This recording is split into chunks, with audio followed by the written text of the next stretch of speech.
Have you ever wondered why it's so hard to find inspiration to create something these days? Sometimes it feels like the more time we spend on our phones, scrolling through social media, the less we're able to actually produce anything meaningful.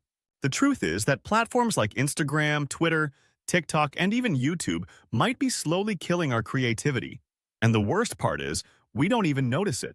It's ironic because social media seems like an endless source of ideas and visual references, especially for people who draw, paint, or work in design. But is this exposure to others' creations, this avalanche of information and styles, actually helping us, or is it holding us back from creating something original? And beyond that, is the way we consume this content damaging our ability to think for ourselves? By the way, if you're tired of drawing and feeling like nothing is improving, pay attention. Mark Brunet's Art School for Digital Artists was what pulled my drawings out of stagnation and gave me an insane boost. It's like going through an art school, but for a fraction of the price and only with what really matters: perspective, anatomy, color, composition, and much more, all explained step by step, from beginner to advanced. It is, by far, the best and most complete art course on the market. Don't waste time stuck at the same level. The link's in the description. Check it out now. Let's get back to the video. Information overload and the paradox of choice. In an average day, scrolling through a feed, you might see hundreds of illustrations, paintings, tutorials, motivational posts, and new art styles. It sounds like paradise, right? But it ends up being a nightmare for our creative minds. This is what we call information overload.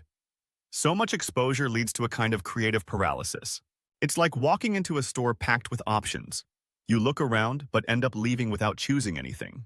This phenomenon even has a name: the paradox of choice. In theory, more options should make life easier, but in reality, it just increases indecision. This excess of references doesn't provide more inspiration. Instead, it creates more doubt. Should I follow this style? Maybe that one? This endless cycle of comparisons suffocates our originality because, in trying to follow every style we see, we end up following none. Or worse, we don't develop our own. Infinite scroll and loss of focus. Another silent creativity killer is the famous infinite scroll. You open a social media app and start scrolling, and before you know it, 30 minutes or an hour has gone by, and worse, you barely remember what you saw. This kind of passive consumption is a true enemy of focus, and focus is essential to any creative process. If you've ever tried to draw or write something after spending too much time on your phone, you've probably felt a kind of mental fog. Our minds feel numb, exhausted by the sheer volume of content we've been forced to consume. This bombardment doesn't allow us to organize our ideas or concentrate on a single task. And without focus, it's impossible to create something truly deep or well-made. Furthermore, the act of scrolling releases small doses of dopamine, the well-known reward hormone. It's a pleasant sensation, but a fleeting one, making us want more and more. Over time, we become dependent on these quick hits of pleasure, and the very idea of creating something from scratch, which requires effort and patience, seems daunting. Constant comparison. The negative side of creative self-esteem. There's no denying it. Social media is a showcase. People share their best creations, often with meticulous editing and perfect angles.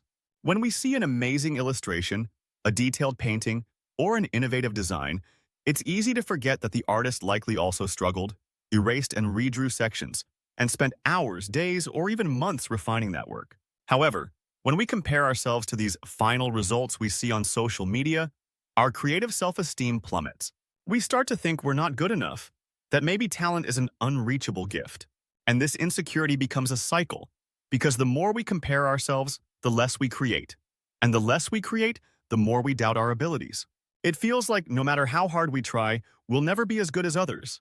And with that, our willingness to experiment, to fail, to try new things, which is what really makes creativity blossom, fades away. The illusion of productivity and the pressure for approval. Another aspect that often goes unnoticed is that social media creates an illusion of productivity. We post a drawing, a painting, or a sketch, and if it gets a lot of likes and comments, we feel like we've done something important. But does creating to please others truly contribute to our growth as artists? The pressure for likes, comments, and shares turns creation into an act of validation. And in the process, we abandon what truly matters to us. Gradually, our work loses authenticity and becomes a tool for approval. We begin shaping our art to please an algorithm rather than to express who we truly are. This leads to what many call the content craftsman, someone who creates based on what the public wants to see, not on what they want to express. This can be useful in some situations, but in the long run, it destroys the true essence of creativity, which is the ability to bring forth something unique, different, and innovative. The lack of time for creative solitude. Creating something original, something that truly has our essence, requires a certain amount of solitude. Great ideas often arise in moments when we're alone, reflecting, letting our minds wander aimlessly. But nowadays, the idea of being alone without a phone in hand feels strange, almost scary. We're always connected, always with a feed of news, videos, or images at our fingertips. And this constant digital company prevents us from experiencing creative solitude. It's no coincidence that great writers, painters, and musicians spent long periods of their lives in isolation, reflecting and exploring their inner worlds. These moments of introspection are essential for creativity because they allow us to process what we feel, what we see, and what we think in a unique way. Without time for this solitude, our minds can't create new ideas or form unexpected connections. Being alone is actually a way to clear our minds and make room for the new. How to escape this cycle and regain your creativity. Now that we understand how social media can negatively affect creativity, the question is, how can we escape this cycle? Well, the first step is to create limits. This can be challenging, but setting specific times to use social media helps prevent excessive consumption. Set a time to look for references and after that, disconnect. Try spending more time away from your phone while working on a project or letting your mind rest. Another important tip is digital detox. Choose a day or a few hours a week to stay off social media. These breaks are a way to reclaim your capacity for reflection and the habit of being alone, without the need to always be connected. It's a challenge, but the benefits to your creative mind can be surprising. Also, try practicing mindfulness. Instead of consuming content passively, take a pause and observe what truly captured your attention.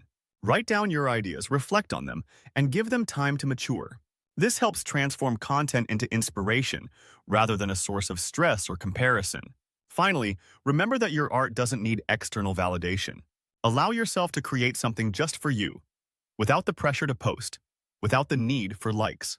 Rediscover the pleasure of drawing, painting, or writing simply because it makes you feel good. True creativity is, above all, an act of connection with yourself, and that connection is lost when we're always looking at what others are doing.